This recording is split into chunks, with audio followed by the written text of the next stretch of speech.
The purpose of medicine is to prevent significant disease, to decrease pain, and to postpone death.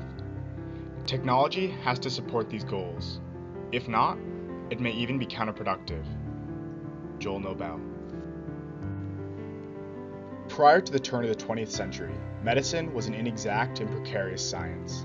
Germ theory had not yet been conceived, hospitals were dirty, and sanitation and the spread of disease were poorly understood. Infections were common after surgical procedures, and amputations often followed that. Bacterial infections, such as streptococcus and staphylococcus, and various sexually transmitted infections killed millions. At the turn of the century, the world was a rapidly changing place. Modern political arenas were being created, countries formed, and social revolutions were taking place. However, science underwent the greatest changes. The fundamentals of modern physics were being established, and penicillin was about to be discovered. Penicillin was the most directly influential medical discovery of the 20th century, if not the single most significant medical discovery in human history.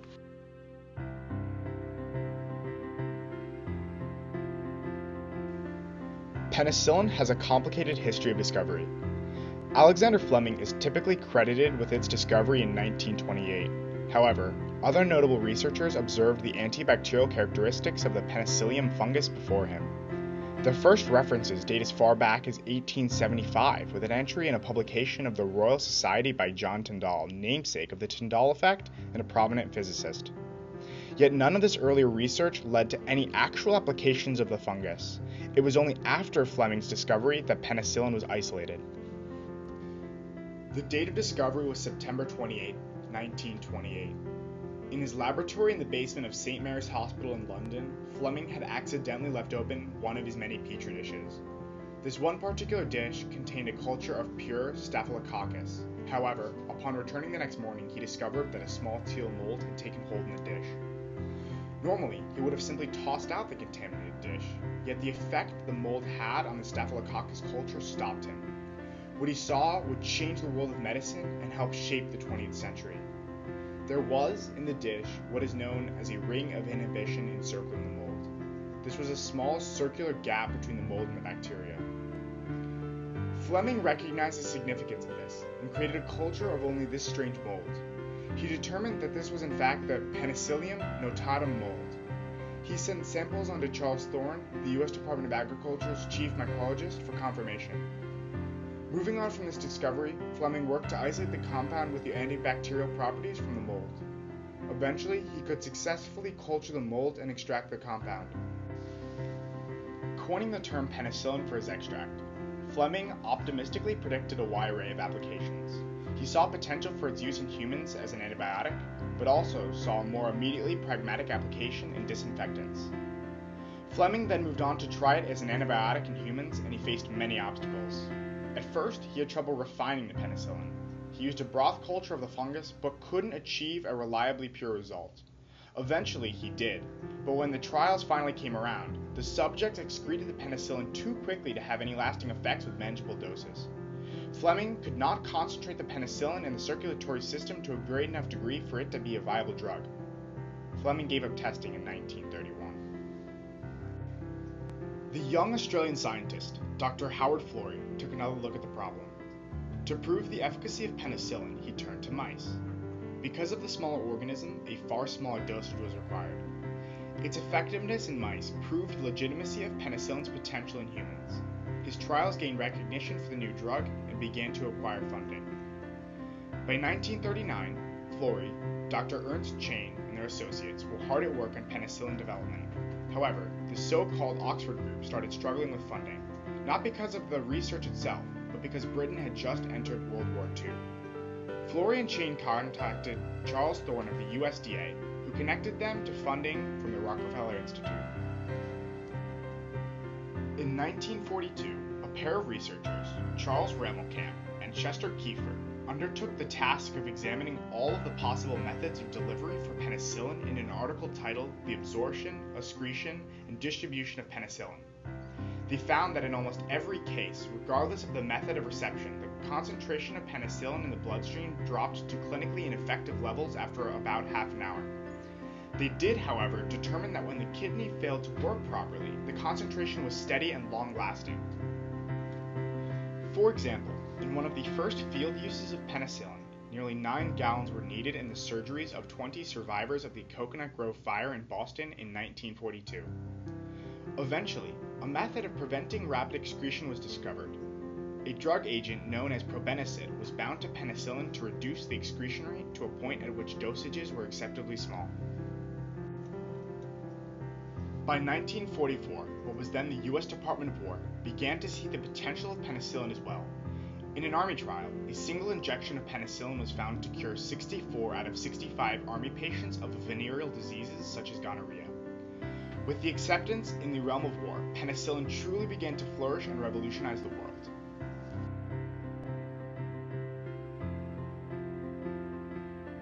The discovery and development of penicillin could not have been more serendipitous.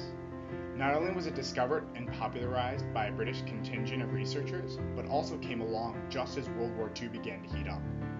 Before modern antibiotics, of which penicillin was the first, the majority of the casualties in wars were due to disease or infection rather than direct fatality. In the Civil War, just some 60 years prior, of the total 650,000 deaths, 400,000 of these were due to disease or accident.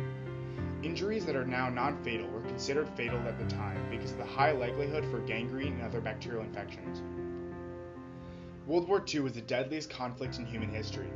Conservative estimates maintain a lower bound of 60 million deaths. This was nearly 3% of the world population at the time. However, this was also the first large-scale conflict in which more deaths resulted directly from fighting rather than from disease. Penicillin's introduction could not have been more timely. Gaining popularity in the late 30s, it was well known by the time the United States entered the conflict. Luckily for Allied forces, the drug had been discovered by Fleming and developed by Florey, both British researchers. Dr. John S. Mailer of Northwestern University places Allied deaths at 48 million. This number, while high, was greatly lower than counts projected in a world without penicillin. Penicillin reduced the death toll of the war by an estimated 13%. Had something along the way prevented the discovery or the mass distribution of penicillin, nearly 10 million more lives would have been lost. Penicillin was saving lives in several ways. Soldiers are particularly susceptible to contagious diseases because of the stress, starvation, and generally poor conditions of war.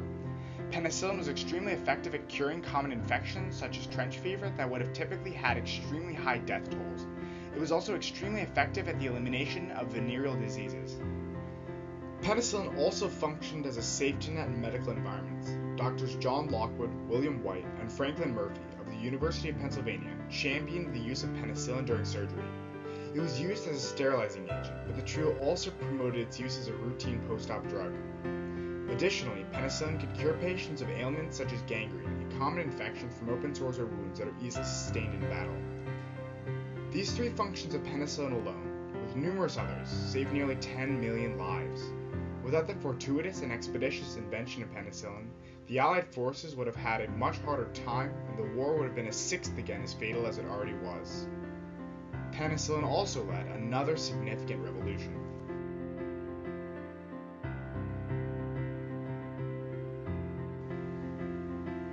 By the end of the war, the United States was exporting well over 100 billion units of penicillin per month. This brand new and massive industry put a new face on medicine. Medicine had already become increasingly legitimized, deviating from the quack remedies of the late 19th century. However, this mass production made being in the field a job seem worthy of esteem, and because of this, many people were willing to enter the field. At the time, however, due to the Great Depression, unemployment levels were still at record heights, with some pundits placing it at well over 23%. Penicillin's entry into the market helped to mitigate this great unemployment crisis. The production of penicillin demanded two types of employees. Trained and skilled workers, such as medical technicians, laboratory specialists, and researchers, were sought out for employment by both the government and massive private medical corporations such as Pfizer, the likes of which the world had never seen before. More importantly, though, this field also called for masses of unskilled workers. What was truly revolutionary about this was the fact that the majority of the employees were women. With a significant portion of the male population that would have typically undertaken such jobs abroad, women were forced themselves to take jobs due to the Great Depression. Women were increasingly found working in both penicillin culture facilities and in the actual production plants where the drug was packaged for retail shipment. The forced inclusion of women in the mass workforce piggybacks on already accelerating trends to truly open America to equality in the workplace. While this was not achieved for many more years, penicillin planted the seeds that would eventually grow into much of the modern world's increasing gender equality. Penicillin is, to this day, the most widely used drug. It revolutionized the field of medicine and catalyzed the creation of the era of antibiotics. The drug saved millions of lives and gave the Allied forces a serious edge over the Axis powers in World War II. Penicillin also helped to pave the way out of the Great Depression and out of gender inequality. In a shockingly wide array of fashions, penicillin helped win or at least set in motion the wars against fascism, disease, and sexism.